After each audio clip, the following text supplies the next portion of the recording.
سخی کسے کہا جاتا ہے؟ انبیاء اور آسمانی کتابوں کا کیا مقصد ہے؟ متقی کسے کہا جاتا ہے؟ آئیے ان سوالات کے جوابات جانتے ہیں آج کے ایپیسوڈ میں۔ بسم اللہ الرحمن الرحیم۔ ناظرین محترم، السلام علیکم ورحمۃ اللہ وبرکاتہ۔ سبیل قرآن کے اس تفسیر پروگرام میں ایک بار پھر آپ سبھی کا استقبال کرتے ہیں۔ قرآن ہر دور کے انسان کے لیے زندہ معجزہ ہے۔ قرآن اللہ سے بات کرنے کا حسین ذریعہ ہے، بہترین ذریعہ۔ آج آپ کے سامنے سورہ بقرہ کی آیت نمبر 177 کی تفسیر لے کر حاضر ہوئے ہیں۔ آئیے سب سے پہلے اس آیت کی تلاوت کو اس کے ترجمے کے ساتھ سن لیتے ہیں۔ كتاب أنزلناه إليك مبارك ليدبروا آياته وليتذكر أولو الألباب بسم الله الرحمن الرحيم ليس البر أن تولوا وجوهكم قبل المشرق والمغرب ولكن البر من آمن بالله واليوم الآخر والملائكة والكتاب والنبيين وآتى المال على حبه ذوي القربى واليتامى والمساكين وابن السبيل والسائلين وفي الرقاب وأقام الصلاة وآتى الزكاة والموفون بعهدهم إذا عاهدوا والصابرين في البأساء والضراء وحين البأس أولئك الذين صدقوا وأولئك هم المتقون۔ نیکی صرف یہ نہیں کہ نماز کے وقت اپنے چہروں کو مشرق یا مغرب کی طرف پھیر لو، بلکہ نیکی و احسان کرنے والے وہ لوگ ہیں جو خدا، روز قیامت، ملائکہ، آسمانی کتاب اور انبیاء پر ایمان لے آئیں، اور اپنے مال سے اتنی محبت کے باوجود اسے رشتہ داروں، یتیموں، مسکینوں، ضرورت مند مسافروں، سوال کرنے والوں اور غلاموں کے آزاد کرانے پر خرچ کریں۔ وہ نماز قائم کریں، زکوٰۃ ادا کریں، جب عہد و پیمان باندھیں تو اسے پورا کریں، اور سختیوں، محرومیوں، بیماریوں اور میدان جنگ میں صبر و استقامت کا مظاہرہ کریں۔ یہی وہ لوگ ہیں جو سچ بولتے ہیں، کیونکہ ان کی گفتار، کردار اور اعتقاد میں ہم آہنگی ہے، اور یہی پرہیزگار ہیں۔ اس آیت میں خداوند رحمان الرحیم نے، خداوند کریم نے اپنے بندوں کے لیے کچھ اہم نکات بھی رکھے ہیں۔ آئیے سن لیتے ہیں ان اہم نکات کو۔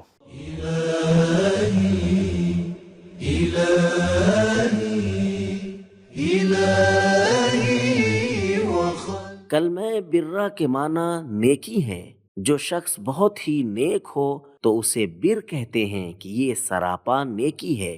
باسائے کلمہ بؤس سے فقر و سختی کے معنی میں ہے، جو انسان کے بیرونی حالات کی وجہ سے اس پر آتی ہے۔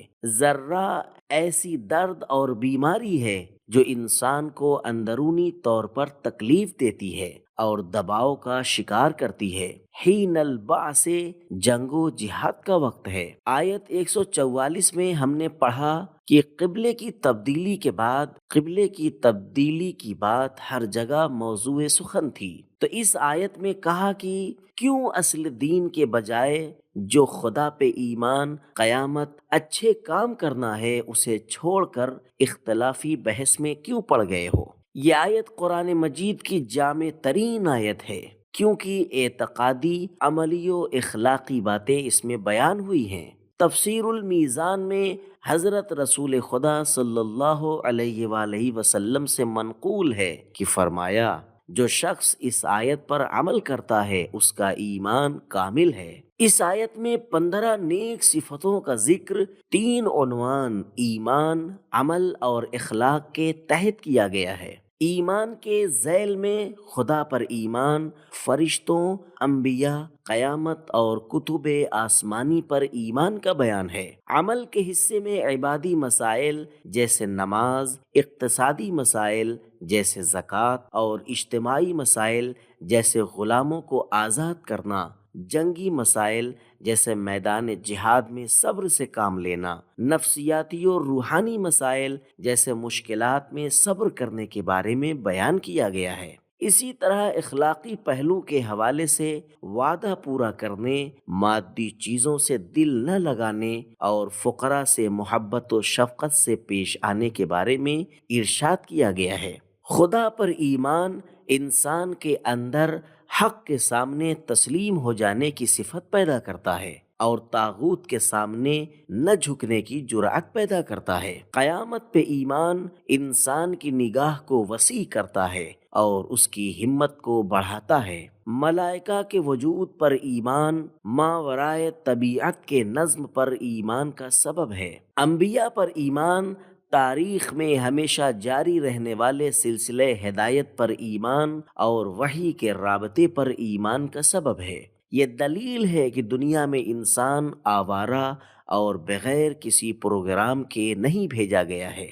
انفاق انسان کے اندر مدد کرنے اور دوستی و محبت میں اضافہ کرتی ہے۔ نماز اللہ تعالی سے مستقیم رابطہ ہے۔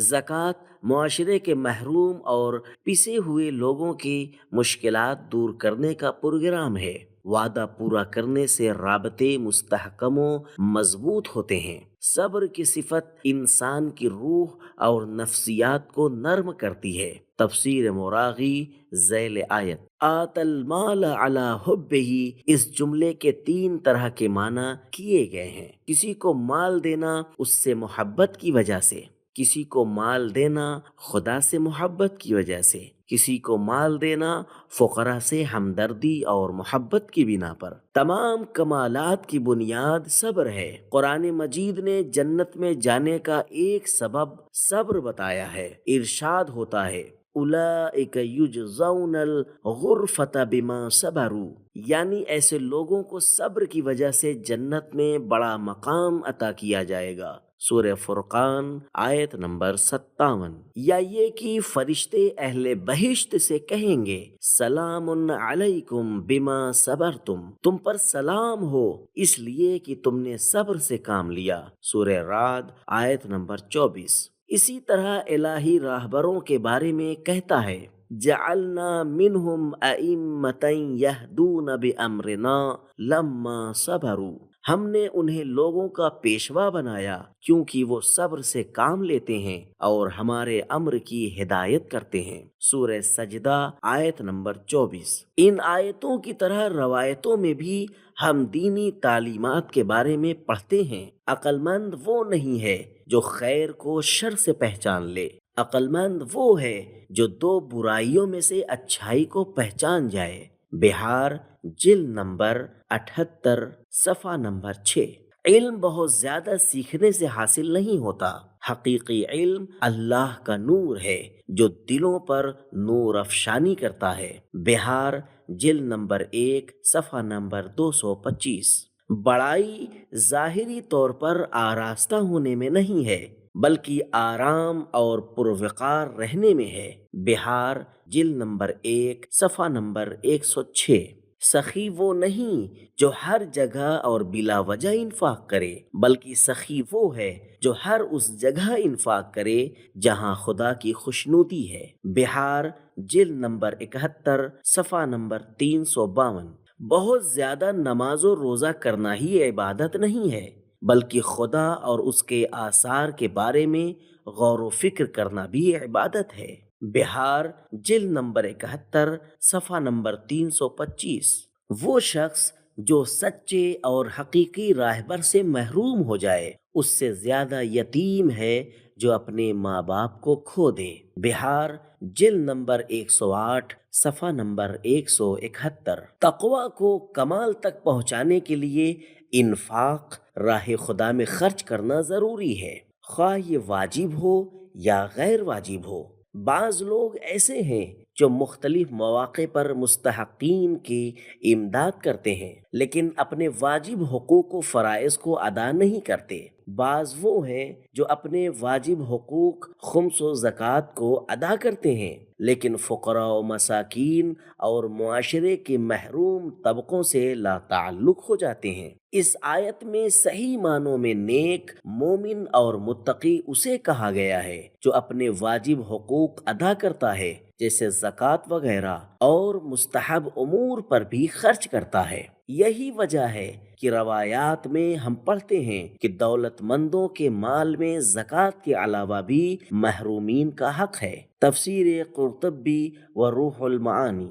جو شخص خود سیر ہو کر سو جائے اور اس کا ہمسایہ بھوکا رہ جائے تو گویا وہ خدا اور قیامت پر ایمان نہیں رکھتا۔ اصول کافی جلد نمبر 2 صفحہ نمبر 665۔ بہترین تلاوت، ترجمہ، اس کے نکات کو جان لینے کے بعد آئیے اس آیت کے پیغام کو بھی جان لیتے ہیں۔